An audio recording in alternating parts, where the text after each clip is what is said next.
Iyi ni radio BBC Gahuzamiryango. Ivugira i Londres kuri metero 19, 25, 31 na 41 ku mirongo ya FM mu karere k'ibiyaga binini no kuri internet kuri bbcgahuza.com.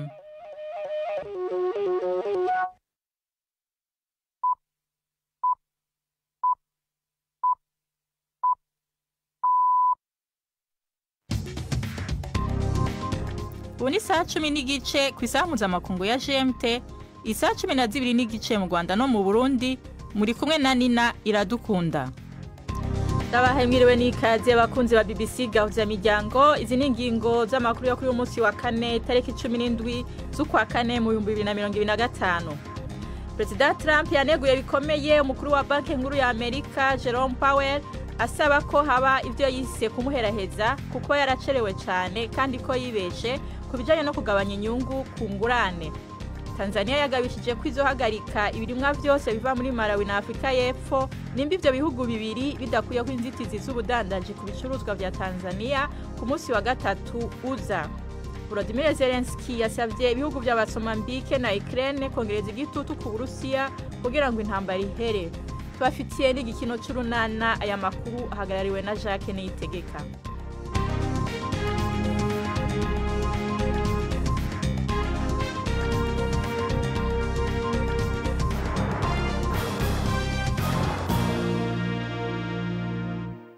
Amakuru yacu tuyahere muri Amerika. President Trump yaneguye bikomeye umukuru wa banki nkuru ya Amerika Jerome Powell asaba ko haba ico yise kumuheraheza ku majambo yiwe. Ku mbuga hwaniro Bwana Trump yagirije Bwana Powell kuba yacerewe cyane kandi ko yibeshe kubijanye no kugabanya inyungu ku ngurane. Yavuze ko yari kuba yarayigabanyije nk'uko banki nkuru y'Uburaya yabigenjeje. President nta bubasha afise bwo kwirukana umukuru w'ikigega ca Amerika, ariko bisa nuko ari ubwa mbere asavye ko Bwana Powell akugwa mu kazi. Abaganga bo muri Sudani bavuga ko igisagara ca El Fasher cahindutse ibohero n'ahantu habera ubwicanyi bwo mu kivunga inyuma y'imisi myinshi y'injyane mu karere ka Darfur.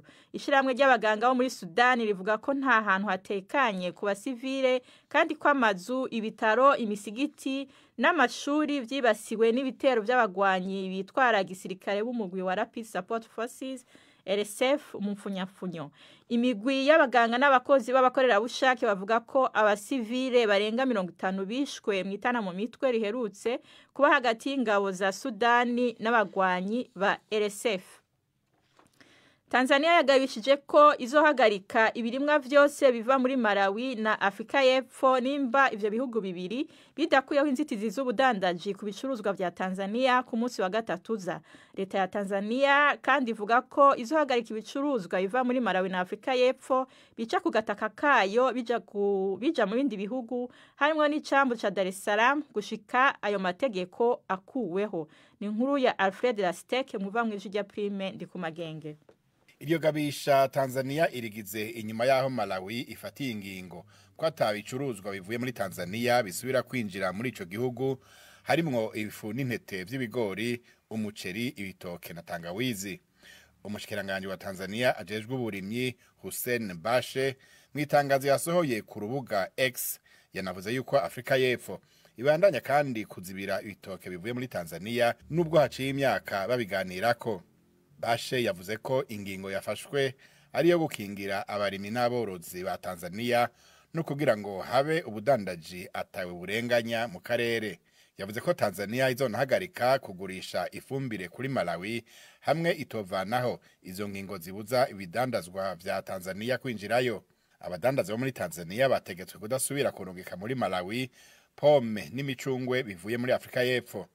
Bashe yavuze ko utwigoro twose two kuvugana hagati y'ibihugu twananiwe, ko rero hageze ko Tanzania ikingira inyungu z'ubutunzi bwayo. Hamwe vyoshika zizoba arizo ngingo za mbere z'ubudandaji President Samia Suluhu afatiye ivyo bihugu bibiri. Tanzania, Malawi na Afrika y'Epfo byose bihurira mu muryango w'ibihugu vya Afrika y'ubumanuko SADC. Ivyo bikaba vyerekana icuka kibi kiriko kiriyongera muri ako karere. Mu bihumbi 2023 igihugu ca Malawi kidafise umuhora kw'ibahari carabujije ko ibigori bidaseye bisubira kwinjira muri ico gihugu bivuye muri Tanzania na Kenya ku gutinya ko vyokwiragiza indwara yitwa necrose y'ibigori yashobora guhonya ico giterwa mbumbarugo muri Malawi.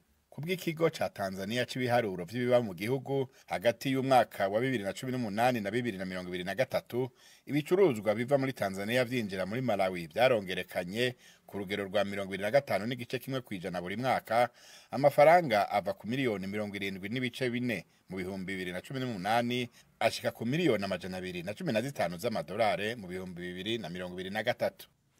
Volodymyr Zelensky yasavye ibihugu vya Mozambique na Ukraine kongereza igitutu ku Burusiya kugira ngo intambara ihere. Yashize ubutumwa bwiwe ku mbuga hwaniro mu gihe umushikiranganje w'imigenderanire n'amakungu wa Leta Zunze Ubumwe za Amerika Marco Rubio n'intumwa idasanzwe Steve Witkoff bari Paris mu biganiro vy'amahoro. Bariko baraganira na Perezida w'Ubufaransa Emmanuel Macron hamwe n'abaserukira ibindi bihugu vy'Iburaya vyafashije Ukraine. Muri Ukraine ubwaho abantu batatu bapfuye harimwe n'umukobwa w'imyaka 17 mwijoro ryakeye mu gitero c'utudege tutajamwe abadereva tw'Uburusiya mu gisagara ca Dnipro. Israel yatangaje ko yahinduye ibice 30% vy'akarere ka Gaza ihagira akarere katarangwamo ibikorwa vya gisirikare mu gihe ibandanya kugaba ibitero. Hagati aho ishiramwe mpuzamakungu ONU rivuga ko abantu bababa ibihumbi 420 bahunze kuva amasezerano yo guhagarika ingwano ahagaze mu kwezi kumwe guheze. Ivyo bikaba vyatumye haduka amakuba akomeye ku bantu. Ni inkuru ya Yolande Nere muva mu ijwi rya Yvette Kabatesi. Igisirikare cya Isirayeli cyakomeje gusenya amazu irafa mu majyepfo ya Gaza, agace cyongeye kwigarurira muri iyi minsi. Cyari giherutse gutangaza ko kigiye kwagura icyo cyise uduce tw'umutekano mu rwego rwo kongera igitutu kuri Hamas ngo irekure imfungwa zayo zisigaye. Cyakora amagambo Minisitiri w'Ingabo aherutse gutangaza agaragaza ko umugambi wabo ari wo kurekera ingabo zabo mu bice bimwe na bimwe. Israel ivuga ko izakomeza gukumira imfashanyo kwinjira i Gaza nk'uko imaze ibyumweru 6 ibikora. Israel ishinja Hamas gukoresha imfashanyo nk'uburyo bwo gukomeza kuganza abaturage. Ishami rya Loni rifasha ryemeza ko gufunga inzira inyuramo iyo mfashanyo byatumye amahema yo guha abahunga bashya ashira, kandi ko ububiko bw'ibiribwa, ibitoro n'imiti nabyo biriho bigabanuka. Isa 11:39 muri 37 muri Antunga muri studio za BBC London. Isa 12:37 mu Rwanda no mu Burundi.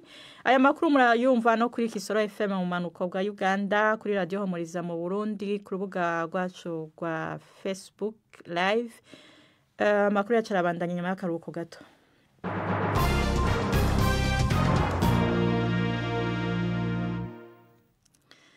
Yusuf Ndayizeye Bataziranya ni izina rivugwa cyane kandi rizwi mu gihugu c'Ubufaransa. Uno Murundi akina inyuma y'umugwi OGC Nice, numwe mu bakinyi bakomeye mu kibanza cabo mu higanwa rikuru ry'umupira w'amaguru mu Faransa. Ubu akaba ikigwanirwa mu migwi myinshi yo mu Bwongereza no mu Butaliyano. Nyange w'imyaka 26 yaguzwe imiliyoni 11 n'igice y'amayeho amafaranga y'abanyaburaya. Akaba yabaye umukinyi wa mbere w'umurundi yaraguzwe amahera menshi.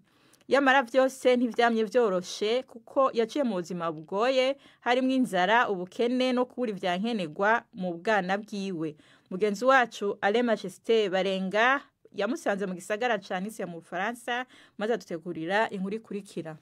Ugishika ku kibuga c'indege ca Nice mu majepfo y'igihugu c'Ubufaransa wakigwa n'amasanamu y'abakinyi ba OGC Nice. Numwe mu migwi ikunzwe cyane muri ico gisagara, kiri ku nkengera y'ibahari Mediterane, abantu nabo baba muri Yoni. Isanamu ya Yusuf Ndayishimiye, umurundi w'imyaka 26, akinira muri uwo mugwi uri mu cicaro ca mbere mu higanwa rikuru ry'Ubufaransa. Igihe twahashika yari imanitse hagati mu zindi ku kibuga ca OGC Nice.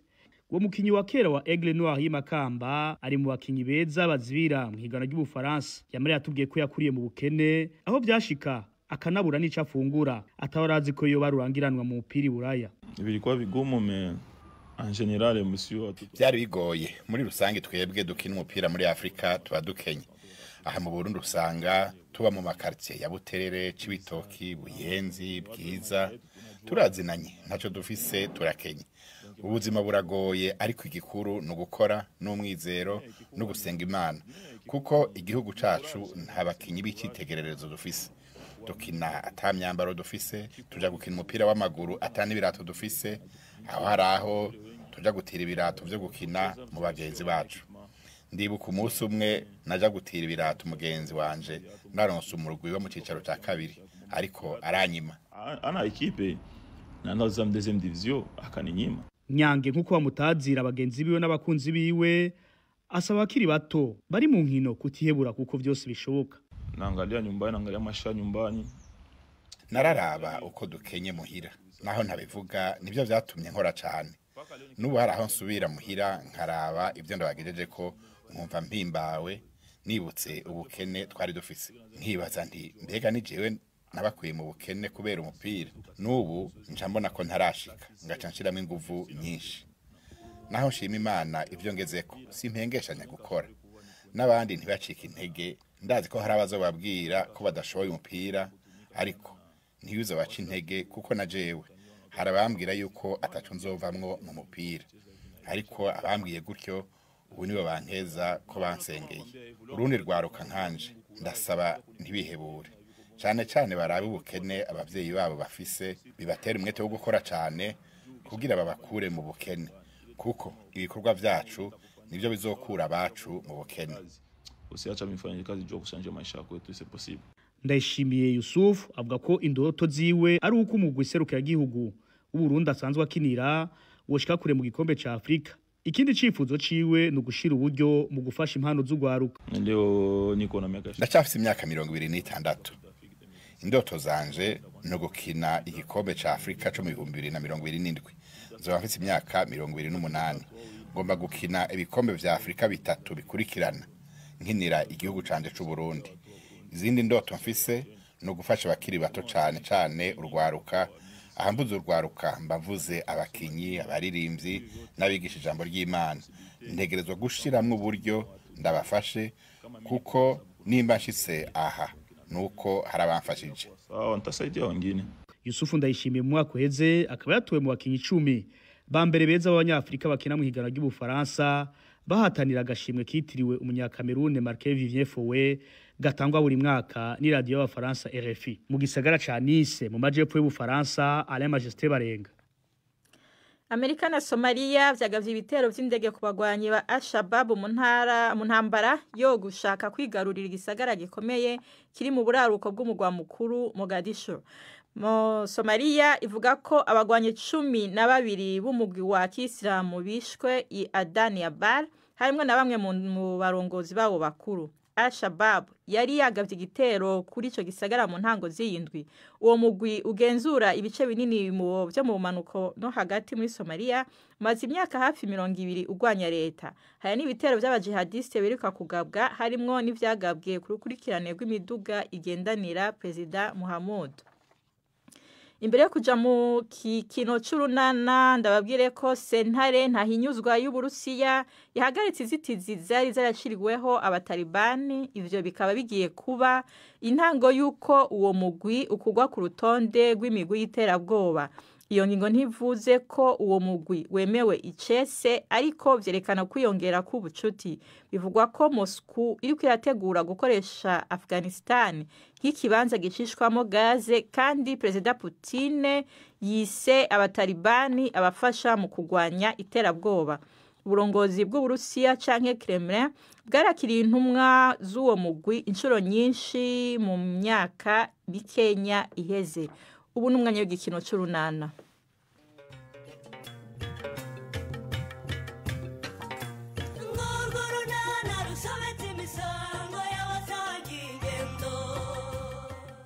Nadine byamukomeranye nyirabazungu babyutse yihanangiriza Honorine abitewe n'iki n'urunana. Ntumbwe ngo ikibazo cyanyu ngo nagifatiye mu kirere sinzi iyo biva niyo bijya rero ntugupfa kuvuga gusa. Njye nashaka kukubwira ko ibyiza ari ukubanza ukamenya ko ikibazo cyatangiye noneho ukabona kudukebura niba hari uhana ukamuhana. Umva uko byaba bimeze kose kirazira nta mugore ukoresha amafaranga y'umugabo batabyumvikanyeho kirazira kandi wumve ngo kiraziririzwa. nese niba ari Karemera wakubwiye ko yababajwe nuko nakoresheje amafaranga yampaye kuki atakubwiye icyo nayakoresheje? icyo wakoze cyose kirazira gukora ku ifaranga ry'umugabo atabiguhereye uburenganzira. Ariko nanjye nyine sinayaguze inzoga cyangwa ngo nyajyane kuyakinira urusimbi, icyo nayakoresheje nacyo cyari ingenzi. Umva Nori, nakubwiye ngo niyo waba warayaguze amata y'umwana ntabwo ugomba kubikora utamenyesheje umugabo, kandi ugomba nguciriye ku mayange. Ejo nibihinduka ntuzavuge ngo nyirabazungu sinakuburiye. Ndabyumva da. Ikindi noneho numvise amabera akikora ngo usigaye wanga no kumworosa ikiringiti cye nk'umugabo koko. Karabaye nanjye rero nkajya mu bandi ngo bagire ngo mfite umugabo. Karemera yakubwiye n'amabanga yo mu cyumba? Atabimbwira se. Ariko ubundi umuntu niba adashaka kumva wowe urumva. Cecekaho sinongere no kumva uko apfura. Uzi ko abana bo mwataye umuco byarangiye. Iryo jambo riba ubwa mbere n'ubwa nyuma mbyumva mu matwi yanjye. None se kuki atakumva ibyo musaba ngo abikore ariko akumva ko ngiye byansaba nkwiriye kubikora? Ndakubwiye ngo biba ubwa mbere n'ubwa nyuma. Nta mpamvu n'imwe ibaho yo kwitwaza wanga gufubika umugabo ikiringiti cye. Urumva sinabonye nyogokuru wari umukecuru uciye akenge. Uzamubaze natakubwira ko ibyo yakoze ari ubukunguzi uzangaye. Birareba njyewe na Karemera ndumva nta mpamvu yo kubizanamo abandi bantu rwose. Noneho rero ejo cyangwa ejo bundi nareba handi yirwanaho sinzumva uvuze induru ngo umugabo yagutaye, kuko ntabwo umwana wanjye azicwa n'amerwe y'inyama atananiwe kotsa.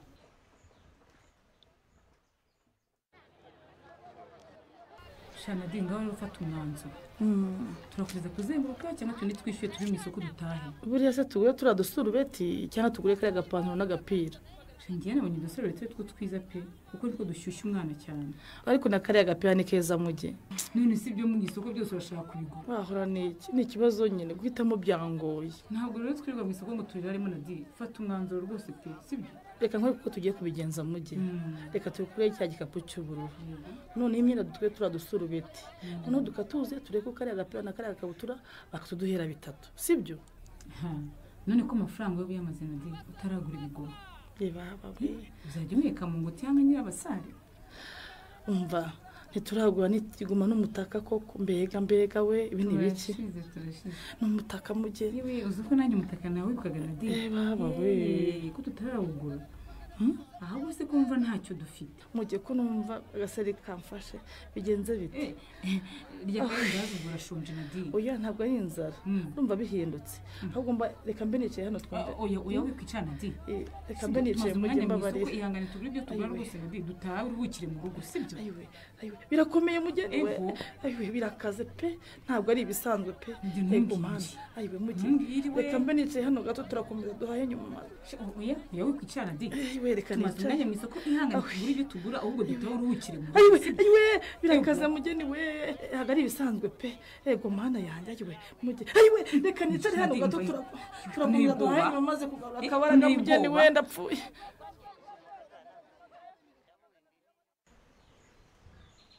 Ubundi rero umuzi w'ibi byose ni icyifuzo nahaye Karemera cyo kunsaba no kungu arangije ntiyampakanira ntiyananyemera. Ntumubeshyire ngo nuko adahari Nori. None se umuntu wamubwira ikintu ntaguhakanire ntanakwemerere? Niko byagenze pe kuko ntiyamakaniye ariko ntiyanabikoze. Yakomeje kujya mbeshya nanjye iwacu bambaza nkabizeza ko biri mu nzira. Ariko gusaba ni igikorwa gitwara amafaranga. Ntabwo twabyuka mu gitondo ngo turishoreye no mu muryango iwanyu nta kintu tujyanye. Ikibazo rero si amafaranga yabuze nyogoko. Amafaranga rwose aranayabona ahubwo nuko yakoresha ibintu bidafite agaciro. Ariko Nori utabeshye koko umuntu w'umugabo uza agaciro k'amafaranga no kuntu kuyakorera bivuna yayafata akayagura ibidafite agaciro koko. Nyogoko reka nguhe urugero ruto. Nk'aya mafaranga twapfuye yayampaye ngo arayo kuvugurura umusarani. Noneho ngewe ndayafata nyiguriramo ikanzu nzambara nagiye gusabwa. Wowe nk'umuntu mukuru urumva ari ikanzu y'ibirori n'umusarani ari cyo gifite agaciro? Umusarane se mwarwanaga n'iki ko mubufite? Nibyo nanjye namubwiraga ntanyumve. Kandi ibyo byose byatewe nande na Nonsiyata. Nonsiyata uriya Mukarufonse se? Nonsiyata uriya mujyanama w'ubuzima rwose. Nori ntabwo nkwemereye kubeshyira abantu rwose. Ariko byose niwe wabitangije rwose nyogoko. Nako byatangiriye kwa muganga umwana wacu arwaye. abaganga baratubwiye ngo tugomba kwita ku isuku kugira ngo twirinde indwara ziterwa n'umwanda. Tugeze mu rugo nose yataniye hasibye akahahora avuga ngo dufite umusarani utujuje ibyangombwa. Karemera wanjye rero urabizi ko ari nyamugiyo bijya aho nuko abisamira hejuru. Yahise ashaka amafaranga byihuse, urumva ajya no guhuruza Stefano ngo azavugurura umusarane, ngo awusakare neza, ngo awutinde neza, ngo yewe ngo awushyireho n'inzugi.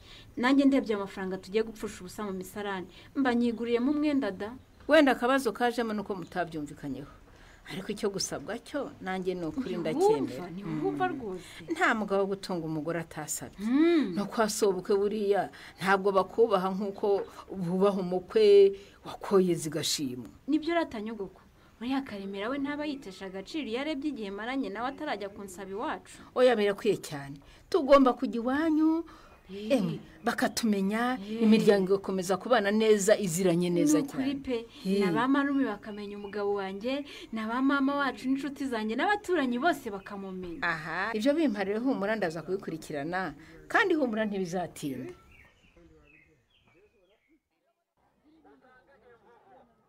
We mugeni we ndabigenza nte ko mbyariye mu isoko mugeni we ayiwe ntabwo byoroshye na dini we nanjye mbuze igisubizo rwose cyekwe mbashe kwihangana tukagerageza gutaha tukabya mujyana amasaba imbangukira gutabara na dini aho undi hangana ayiwe mana we nigende yose ahantu hose no mu birenge yagezemo warebye uko ngera kuri moto koko mugeni moto sisha na dini wabasha kuyijyaho koko cyekwe ko tubonye imodoka ariko mujye uzi ko wagira ngo ndo umukiro ufite za miliyoni imodoka se nayishyurira mbaba dinyi bonye bose bari ifite dini abanga gutaba mugore uri kunda ibyo bireke mugongo uracitse se ngufate koko mata we yicaza hari ihangane na ihangane n'ukuri humura nta kibazo mukigize ugiye kuduhamagara imbagukira gutabara oya ngiye kumubyaza oya seka ubwo se ntubeshye mukecuru uri umuganga noneho kujya mu kazi kawe k'ikiganga waje gucuruza isombe mu isoko ndi umuganga wa Gihanga ariko cyane cyane wazobereye mu byo kubyaza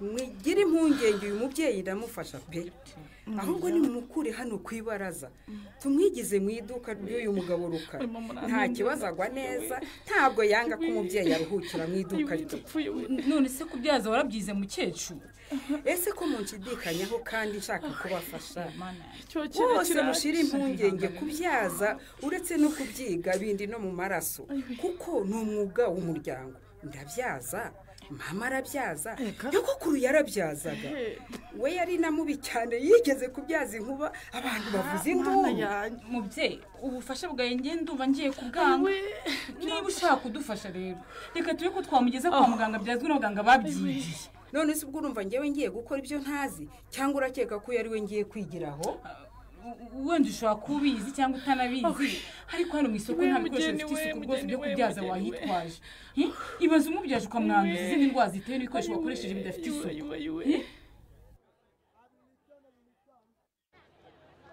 sore aho none urantengushye pe gute sereya kuko ntabwo uzi inkweto nshya se za pasika ukuntu wanze kuva mu isoko ubu se waza uje kugura igitenge ugataha utaguze utwenda tw'abana wagura utwenda tw'abana se ugataha ntacyo utahaniye umugabo ubwo kandi nanze kwirirwa mvuga iyo dutangiye kugura imboga ibitunguru amavuta n'isabune mbese n'ubundi bucokori bwose bwo mu rugo umva wisanzuye rwose none rero dore icyo dukuyemo ni iyi mvura igiye kutunyagira wabibonye yewe we sereya iyi nyogo turayica he koko ihangane turataha witira hose ntabwo ari njye wakubwiye ngo uhere mu isoko mbabarira oya reka nkwereke icyo dukora iyi mvura ni nyinshi rwose nk'uko bivuga ntabwo twayigendamo ariko nanone urebye aho amasaha ageze ntitwategereza ko inahita kuko iyi ngiyi irageza nijoro byanze bikunze ukavuga ko twakora iki rero hamagara sheri wawe umubwira uti rwose twaheze mu isoko kandi imvura imeze nabi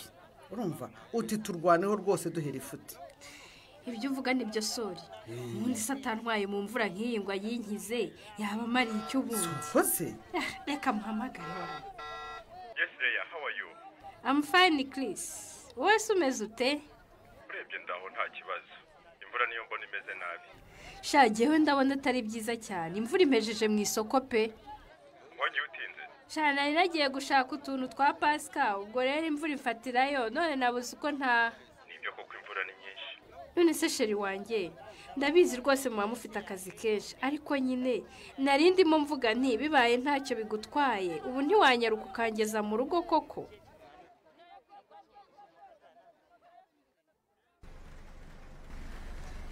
ariko rero nawe sori na uzi ko watuma umuntu agira isoni. none se niba waramubereye umwana mwiza akaba bivuze urumva agize nabi Leya? ntacyo najyanye kidasanzwe uyu mubyeyi nuko akunda gukabya rwose. aha none se tutiriwe tujya kure ubu rwose nari kuzicara mu modoka ya titireri w'ivuriro ryacu habaye iki. none se kubura gushimira nyirayo uguhaye lift ugashimira njyewe? oya ndashimira wowe rwose nawe ushimire sheri wawe. erega burya ngo umuzimarira ku munyagasani iyo ntakugira se iyi mvura najyaga kuyitega ibitugu kugeza ryari. nta kibazo ariko ku imodoka yari ihari se nanjye nkaba nari mpari bari gutaha munyagirwa kubera iki? suko maze rwose unkundire ntuhite utaha ubanza usangire na Leya rwose iby'ijoro amaze kunshimirira. ariko ntabyo yisabiye. ubwo se ayo mahirwe urumva ntayanga koko? amahirwe usabirwa n'abandi. wisaka ari umwana wanjye musabiyeho hari ikibazo? ntacyo da kandi nawe rwose amasoni y'abakobwa urayazi yanga kubigusaba numva ngo nyine ntamwite ikirumbo. ariko gusangira n'umuntu ntabwo ari ukuba ikirumbo. ahubwo rwose ntazanibeshye ngo mbone hari undi musore wagize batari wowe. Leya ntubone ngo uri umukobwa wanjye ngiza kandi gasore mbona gakatakata iwawe twabipfa pe. kiri yusanye si na mama we bagenda mu mvurara twari bo kuko we simpagarare batware cyangwa bareka twikomereza ko mbona barangaye se dushaka twanikomereza. kiri oya batware rwose hagarara batware ntabwo rwose twaca ku bantu bari kunyagirwa n'imvura ngo twikomereze isumuco. simbona se bayimenyereye n'ubundi batose cyane ntabwo babona aho bicara pe. Leya jya wumva icyo nkubwiye rata kiri ntubaceho rwose nyabona dore imvura ibamereye nabi nk'uko watugiriye impuhwe nyine ukaza kudukiza imvura na nyesi rwose reka tumutware we na mama muze tubugamishanye. ese burya ni wowe kiri urakoze guhagarara pe imvura yari tumereye nabi. uretse kwinjira muri iyo modoka nyine uri yicayemo ninde? ni jyewe mukecuru nimwurire tubahe lift tubageze imbere gato. Leya ni wowe wicaye aho imbere? niwe nanjye turi kumwe ngwino usuhuza ahubwo nye kandi mugire vuba vuba dore buri kwira rwose turashaka gutaha. ko mukomeje kwinyagizanye nimwinjire mu modoka tugende. nye njye imvura nayimenyereye nta modoka nshaka niba wowe ujyamo agenda ariko njyewe iyi modoka sinshobora kuyijyamo. kubera iki wanze kujya mu modoka ngo tubageze mu rugo mukecuru? jyana sorina n'uwo mukobwa niwe wahisemo kwiga ndimenyereza kugenda mu mamodoka se ngo nzayagurirwe nande. Sorina ageze ku mugambi wo kwishongora kuri Anyesi na Rangwida. aya magambo ya Anyesi ababaje atya Chris yakiriye ate? naho mu kiganiro Urunana cy'ubutaha. Ikinamico Urunana mwitegurirwa n'umuryango Urunana Development Communication mukayikurikira kuri radio BBC kuwa 2 no kuwa 4 saa 12:45 z'umugoroba. Ikinamico Urunana kandi mwayikurikira kuri YouTube. Kuyigeraho andika ijambo Ikinamico Urunana Official maze utange n'ibitekerezo. Uramutse ufite ikibazo cyangwa igitekerezo kandi wifuza kutugezaho watwohereza ubutumwa bugufi bwanditse kuri telefone igendanwa 0783 18 10 64. Mushobora kandi kunyuza ubutumwa kuri page yacu ya Facebook. Kwigeraho no kwandika ijambo Urunana. Tubibutse ko tubagezaho ikiganiro gikuyemo ibice by'Urunana twumvise mu cyumweru. Icyo kiganiro tukibagezaho ku cyumweru saa 9:30 za mu gitondo na saa 11 z'umugoroba kuri BBC. Dusubikiye ikiganiro Urunana cy'uyu munsi naho butaha. Barakoze mu gikino cy'Urunana. Imbere yo kubasezera nkundira ndabibutse ko President Trump yaneguye bikomeye mukuru wa banki nkuru ya Amerika Jerome Powell asaba ko haba ibyo yise kumuheraheza kuko yaracerewe cyane kandi ko yibeshe kubijanye no kugabanya inyungu ku ngurane. Tanzania yagabishije ko izohagarika ibirimwa byose biva muri Malawi na Afrika y'Epfo n'ibyo bihugu bibiri bidakuyeho inzitizi z'ubudandaji ku bicuruzwa bya Tanzania. Amakuru y'uno munsi agarukiye ngaha mwashikijwe na Nina Iradukunda mu buhinga bw'ivyuma twafashijwe na Zabi yarahagariwe na Jacques Niyitegeka mwakoze kubana natwe na Gahwana.